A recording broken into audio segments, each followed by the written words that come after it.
So this is going to be a video responding to a few comments that I got on recent videos regarding counseling, mental health, therapy, and whatnot. And it does remind me of things like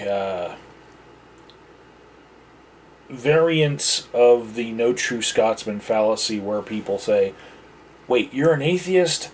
I can't believe that you don't believe this same other thing that I believe. It's weird. The same people who say, oh, the only thing that atheists have to have in common is not believing in a deity, right?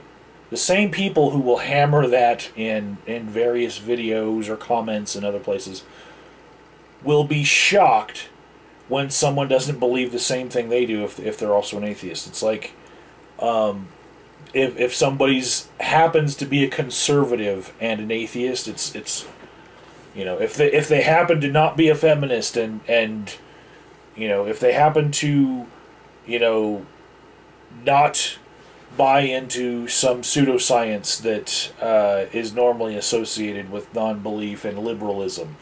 You know, there's these feelings of aghastness. Well,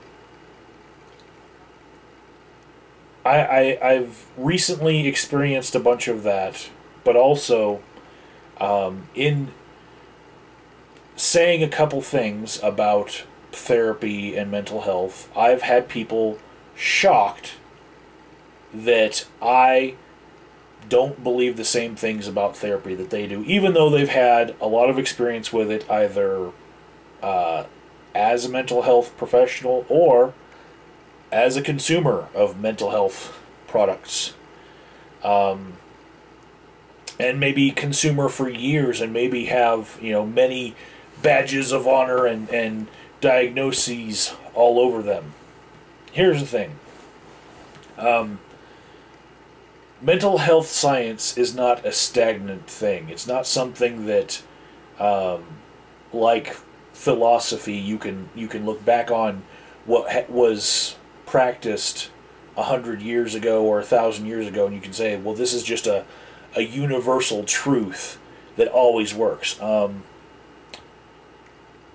in particular, in the past 20 years, there have been some things that have been practiced in mental health that are now being revised. They were the best things that we had going at the time, but as of the current era right now, this year and going forward, we've got a new paradigm that will be used in the future. And part of that is the update from DSM-4 TR to DSM-5.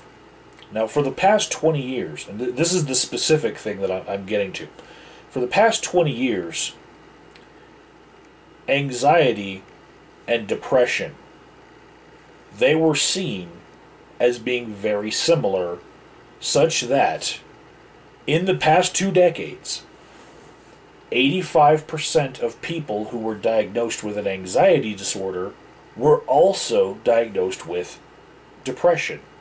Okay? Proper, capital D, depression.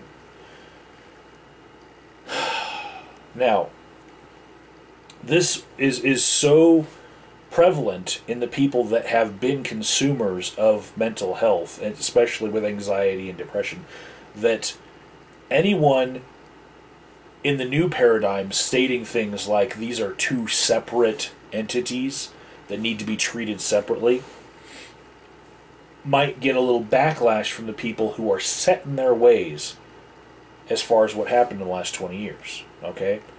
Now let me explain why anxiety and depression are two separate disorders, especially coming from my point of view, where I have to teach people what to say about how they feel all the time, because there are some people who have no words for the feelings that they feel, and you have to teach them what their feelings are. You know, give them options to describe them. Now, the difference between depression and anxiety. Number one difference is fear.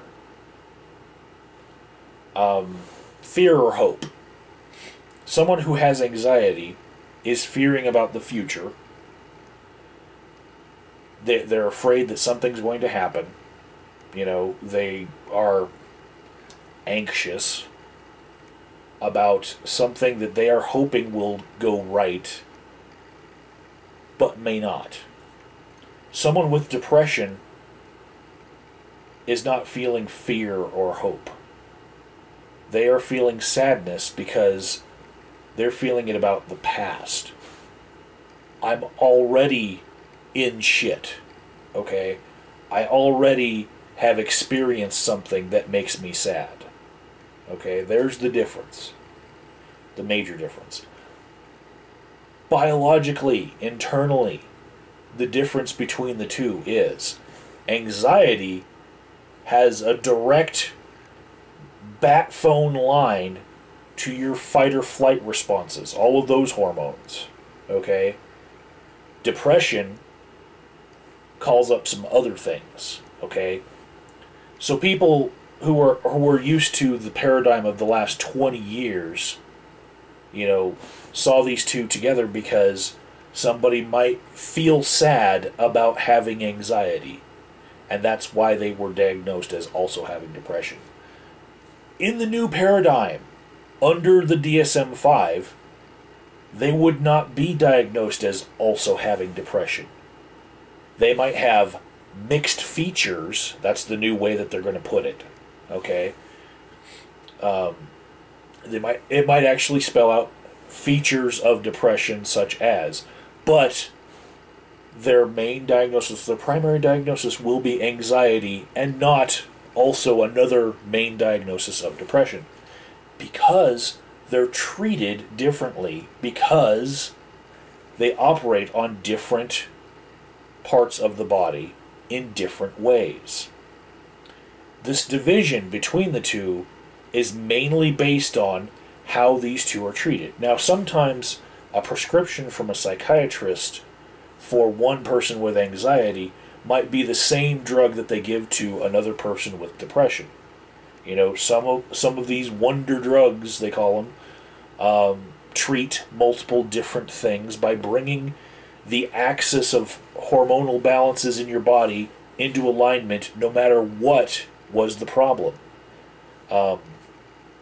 For instance, if someone who had a overactive pituitary and they had giantism and they had an underactive thyroid, if you gave them licorice root, it would act on both of those things and bring them into alignment, because for some reason licorice root just brings you into balance no matter what the problem was, with a lot of endocrine problems. So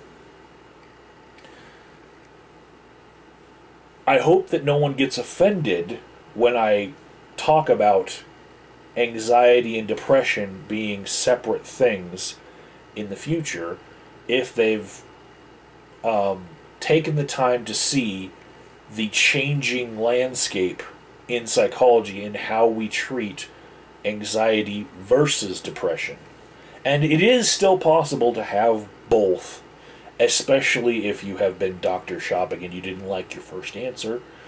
But going forward, you're going to see a lot more people diagnosed with one or the other because of new information that we have on how the mind works, especially stemming from fMRI scans on people who had either disorder as their primary first. You know, we know that these act differently on the body. But there will still be people who say, oh no, for my whole life I've had, you know, depression and anxiety, and that's the way it's always been. And they won't be able to adjust to this new way of thinking, and they're going to get insulted when someone says, no, That's how we used to look at things.